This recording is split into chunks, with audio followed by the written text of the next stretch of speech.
Hello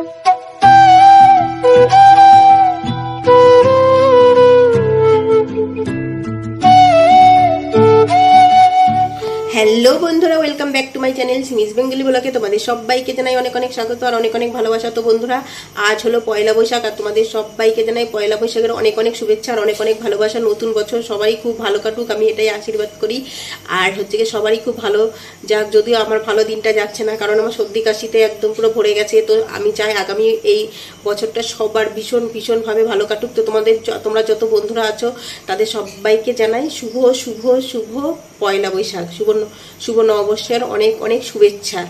আর সব থেকে বড় কথা যেটা, আমার কিন্তু 15,000 সাবস্ক্রাইবার অলরেডি কমপ্লিট হয়ে গেছে। তো তোমাদের সবাইকে জানাই আর আমি মন থেকে আন্তরিক ভালোবাসা অভিনন্দন যে তোমরা এরকম করে আমাকে আমার পাশে থাকো, এরকম করে আমাকে সাপোর্ট করো। যে তোমরা সাপোর্ট করেছো বলো আজকে আমি 15,000 সাবস্ক্রাইবার মানে আনতে পেরেছি ইউটিউবে। তো তোমরা এইভাবেই আমাদের পাশে থাকো, এইভাবেই আমাদের সাথে থাকো আর আর তোমরা এইভাবেই সাপোর্ট করো, এইভাবেই অল্প অল্প করে সাপোর্ট করো, তবুও হবে, কিন্তু তবুও তোমরা সাপোর্ট করো। তো বন্ধুরা, তোমাদের ধন্যবাদ আর জানাচ্ছি না। আর আমি যেটা বলছি, আমার শ্বশুরবাড়ির মানে চৈত্র সংক্রান্তির দিনের যে একটা নিয়ম আছে, বেশিরভাগ গ্রাম বাংলার মানুষেরই এইটা নিয়ম থাকে। তো আমার শ্বশুরবাড়ির এই নিয়মটা আছে আর সেটাই তোমাদের সঙ্গে আমি শেয়ার করব। সেটা হলো আমাদের শ্বশুরবাড়ির কিন্তু একটা নিয়ম আছে, চৈত্র সংক্রান্তির দিন আমরা কিন্তু বাড়িতে কিন্তু ভাত খাই না, আমাদের হচ্ছে পাচন রান্না করে খাওয়া হয়। তো পাচনটা অনেকেই জানবে না, যারা গ্রাম বাংলায় থাকে তারাই জানবে আর অনেকে কিন্তু জানে না। তো পাচন মানেটা হচ্ছে সব মানে সমস্ত যাবতীয় যা শাকসবজি আছে, মানে সবজি আর কি, তো সেই সমস্ত সবজিগুলোকে কিন্তু এক করতে মিলে একটা তরকারি বানানো হয়, নিরামিষ তরকারি, যেটা হচ্ছে গিয়ে বাবার নামে বানানো হয়, ভোলেনাথ আর কি, ভোলে বাবার নামে যেটা বানানো হয়। তো সেইটা হচ্ছে সেইটাকে আমরা পাচন বলি।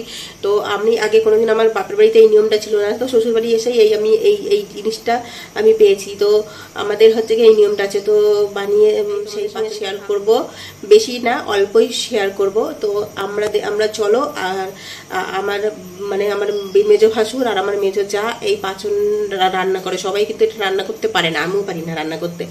তো আর সব থেকে বড় একটা কথা যে এই যে পাচনের যে তরকারিটা হয়, এই তরকারিটা কিন্তু মানে পাচনের দিনই কিন্তু মানে চৈত্র সংক্রান্তির দিন যেটা রান্না করা হয় সেই তরকারিটা এত টেস্ট হয়, তোমাদের কি বলবো। এরপরে যতই ভালোভাবে রান্না করুক না কেন আর ওই রকম রান্না কিন্তু করতে পারবে না।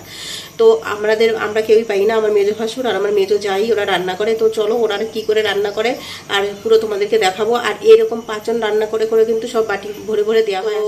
আমি সেটাই তোমাদের সঙ্গে শেয়ার করবো, চৈত্র সংক্রান্তির এই আমাদের এই পাচন পর্বটা। আর গ্রাম বাংলার লোকেরা এটা ভীষণ প্রিয়। তো আশা করি তোমাদের সবাই খুব ভালো লাগবে। তো চলো ভিডিওটি শুরু করা যাক। আর তোমাদের সবাইকে জানাই আন্তরিক শুভ নববর্ষ, পয়লা বৈশাখ, শুভ পয়লা বৈশাখ। তোমরা সবাই খুব ভালো থেকো। তো বন্ধুরা চলো, আমাদের পাচন পর্ব এখন শুরু হয়ে গেছে। সকাল থেকে কিন্তু এই যে যত সবজি তোমরা দেখতে পাচ্ছ, এগুলো কিন্তু আমার বড় ভাসুর আছে, উনি কিন্তু বসে বসে সমস্ত যতগুলি সবজি মানে আনা হয়েছে সব কিছু কিন্তু উনি কোটাকুটি করেছে, আমাদের আর কাটাকাটি করতে হয়নি। তো আমার ভাসুর, আমার বর, এদের ভীষণ ইন্টারেস্ট এইটা, ছোটোবেলা দিয়ে একদম ছোটোবেলা দিয়ে এরা খেয়ে আসছে বলে ভীষণ এদের ইন্টারেস্ট। তো এর মধ্যে আমাদের এখানে সব আলাদা রকম করে জিনিসপত্র আনা হয়, যেমন মশলাপাতি সব আলাদা। এইটা হচ্ছে কি কোনো মাছের জিনিসের সঙ্গে ছোঁয়া যাবে না। আর এখানে দেখো সব কেটেছে, এখানে যত সবজি আছে বাজারে, যত রকমের সবজি পাওয়া যায় সমস্ত সবজি দিয়ে কিন্তু এই পাচনটা কিন্তু রান্না করা হয়। তো তোমরা দেখো এখানে সমস্ত কত রকমের সবজি আছে, মানে এত সবজি তো আমি মানে কোনো দিনও একবারে এত সবজি দেখি নাই। তো যে বড় যে কড়াইটা আছে, দেখো আমার ভাসুর রান্না করছে। তো আর তোমাদেরকে বলি, আমাদের যে বড় কড়াইটা আছে এই কড়াইয়ের কিন্তু এক কড়াই কিন্তু পাচন রান্না হবে। আর এই পাচন রান্না কিন্তু মানে শুধু আমরা নিজেরাই খাবো না, আশেপাশের বাড়িতেও আমরা বাটি বাটি করে দিই, কারণ এটা একটা নিয়ম আমাদের মধ্যে এখনও এরকম চল আছে। তবে দেখো কত সবজি, দেখো এখানে কিন্তু প্রচুর সবজি আছে, প্রচুর, মানে বাজারে যত সবজি পাওয়া যায় তো সব সবজি কিন্তু এর মধ্যে রয়েছে দেয়া কোনো কিছুতে কমতি নাই। দেখো আরও কিছু পাতা দিতে হয়, যেমন কিছু নিম পাতা থেকে শুরু করে কিছু তিতো জাতীয় জিনিস দিতে হয়। আবার এরও একটা নিয়ম আছে যে হচ্ছে এটা কিন্তু পুরো ভোলেনাথের নামেই কিন্তু বানানো হয়, যেহেতু সেই দিন গাজন উৎসব হয়। এটা কিন্তু ভোলেনাথের প্রসাদ অনেকে মনে মনে করে খাওয়া হয়। তো যাই হোক, তো চৈত্র সংক্রান্তির দিন আমাদের কি করতে হয়, সকালবেলায় চিড়ে মুড়ি খই দই যা কিছু আছে নারকেল করে দেওয়া এগুলি দিয়ে আমরা মেখে খাই সকালবেলায়। ঘুম থেকে উঠে আমাদের কিন্তু খাবার কিন্তু ওইটাই।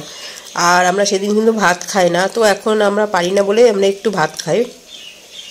আর হচ্ছে সেই নিম পাতা আর কাঁচা হলুদ বেটে কিন্তু গায়ে মেখে ওটা দিয়ে স্নান করে সবাই বাড়ির সমস্ত লোক নিম পাতা হলুদ বাটা দিয়ে মেখে তারপরে কিন্তু স্নান করি আমরা। ওই দিনকে গায়ে সাবান টাবান দিই না।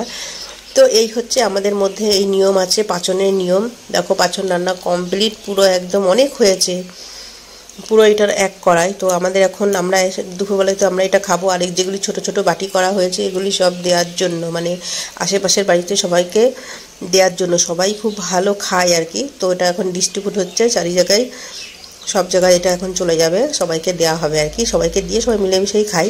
তো বন্ধুরা, আমি তোমাদের সঙ্গে শেয়ার করলাম আমাদের বাড়ির পাচন উৎসব। জানি না কীরকম হয়েছে। তো ভিডিওটি যদি ভালো লেগে থাকে তাহলে একটা লাইক করো আর কমেন্ট করে জানিও যে তোমরা কারা কারা পাচন খাওয়া কিংবা অনেকে মানে যদি জানো যে হ্যাঁ পাচন বলে কিছু মানে গ্রাম বাংলায় কিছু খাওয়া হয়। আমি কিন্তু জানতাম না, আমি এখানে এসেই খাচ্ছি। আমার বাপের বাড়িতে কোনোদিন এই সমস্ত নিয়ম ছিল না, এটা শ্বশুরবাড়ির নিয়ম। আর তোমাদের সঙ্গেও শেয়ার করলাম। তো বন্ধুরা, তোমাদের সবাইকে জানাই টাটা বাই বাই আর শুভ পয়লা বৈশাখ। সবাই নতুন বছর ভালো করে কাটুক।